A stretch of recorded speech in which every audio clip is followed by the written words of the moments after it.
लेकर जाना है केवल और केवल। और इसी बीच की जो कड़ी है उसी को जीवन कहते हैं कि क्या लेकर आए और क्या लेकर जाना है। तो इसका केवल और केवल उत्तर इतना ही है छोटा सा कि प्रभु के दरबार से हम केवल और केवल वहां से भाग्य लेकर आए। ये हम सबका आज भाग्य था। चाहे देखो अगर मन को हम उधर ले जाएं थोड़ी देर कि माहौल कैसा है उधर ले जाएं तो मन वैसे ही हो जाएगा। लेकिन दूसरी जगह तो इस समय बारात निकल रही है सही। तो वहां खूब हंस रहे खेल रहे कूद रहे तो वहां से केवल और केवल हम लेकर आए भाग्य। और क्या लेकर जाओगे? केवल और केवल कर्म। यही दो चीजें। अब ये आपको समझना है कि the ball is in our account, सब कुछ आपके हाथ में है कि हमें क्या लेकर आना है, जाना है और क्या लेकर आए थे। तो बस विशेष यही कहूंगा मैं पूरे परिवार को। और आज इस परिवार में क्योंकि माता जी की बड़ी इच्छा थी कि आप मेरे परिवार में जरूर आए, है ना। और लेकिन मैं समर्थ नहीं हूँ आपको बुलाने में। और मैंने कहा आप ऐसा क्यों कहते हैं कि मैं गुरुजी आपको नहीं बुला सकते कभी। मैंने कहा ऐसा मत सोचिए आप, मैं जरूर आऊंगा।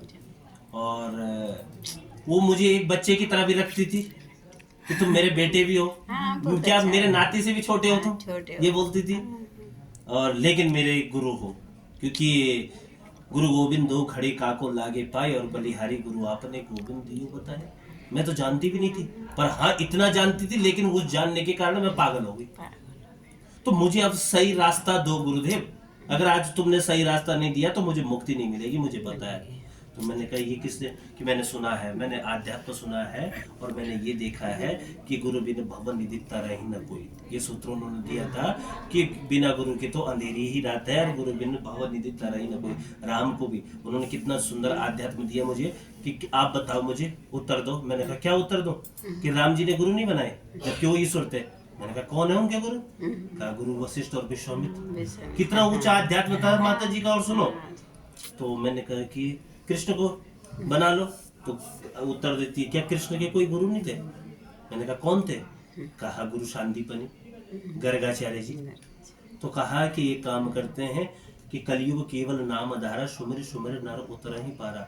और चारों युग प्रताप तुम्हारा है प्रसिद्ध जगत उजियारा। अपने अपने युग में सबका प्रताप था बाबा का चारों युगों में, अर्थात हनुमान जी का। तो ये करो काम करते हैं हनुमान जी को। तो कहा गुरुदेव एक बात बताओ, क्या हनुमान जी ने किसी को गुरु नहीं बनाया?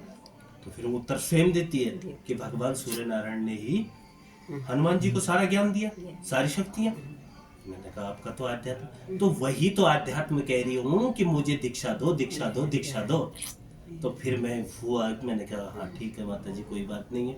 लेकिन मैंने उनसे एक प्रेरणा ये ली जीवन काल में कि कुछ व्यक्ति को तो जबरदस्ती चेला बनाया जाता है, शिष्य बनाया जाता है, लेकिन वो तब भी भाग जाता है, नहीं आता।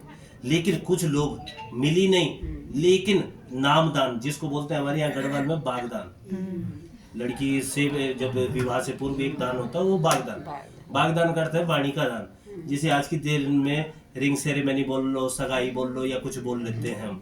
तो वो वाणी का दान दे दो मुझे, बागदान।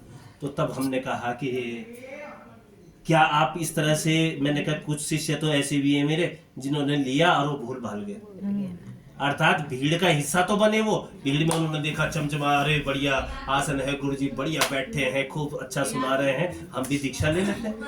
लेकिन उसके बाद उनका पता हो गया। तो मैंने कहा वो 2 दिन के थे, भीड़ का हिस्सा थे वो। लेकिन आप कि मैं भीड़ का हिस्सा नहीं हूँ, इसलिए मैं फोन पे ही तुमसे सर्वत्र बातें कर रही हूँ, तो मुझे दे दीजिए। लेकिन मैंने ये देखा जिस दिन से उन्होंने लिया परिवर्तन भी आया और धीरे धीरे धीरे धीरे वास्तविक रूप में जो स्थिति थी उसमें बहुत ठहराव भी आने लगा। और काफी हद तक उन्होंने उस मंत्र को जपा भजा, लेटे हुए कह रही मैं ना ही नहीं हूँ कई दिन से, पर लेकिन मेरा मंत्र चल रहा है। तो यही कहता हूँ। और रोती थी कभी कभार कि मैं आपको नहीं बुला सकती, नहीं बुला सकती। अरे मैंने कहा चिंता मत करो। एक दिन मैंने कहा मजाक में कोई बात नहीं, जिस दिन जाओगी उसके बाद मैं आ जाऊंगा। हाँ। और साथ में कह के गई कि मुझे वचन दो कि मेरे परिवार को नहीं छोड़ोगे। मैंने कहा देखो एक चीज़ है, हमारा जो फर्ज है हम एक बार जरूर जाएंगे, और हमारी ये भूमि है। और कहते हैं जननी जन्म भूमश्च स्वर्गादपि गरी, ऐसी जिस भूमि पर हमने जन्म लिया वो स्वर्ग से भी बढ़कर। लेकिन उस बीच में क्या हुआ कि जुगरान जी एक बार पहुंच गए अच्छा। और इन्होंने मुझे मंच पे देख लिया, वहीं से प्रणाम करके परिक्रमा करके, लेकिन बात इन्होंने भी नहीं की मैं मेरे से। देखता रहा, मैं कोशिश कर रहा था बात करो, पर भीड़ बहुत थी ना। हाँ, तो मैंने बात कहा बात नहीं हो फिर वो पाई। फिर उठ के फिर वो भागवत निकल गए, फिर चले गए, तो फिर उठ के चले गए हम लोग। पर ये था कि इन्होंने एक झलक गुरुदेव की देख ली हमारे थी। दिन फोटो भी खींच के फिर वो डाल। हाँ हाँ, फिर वो फोटो इत्यादि, फिर इनका समर्पण भाव जागा।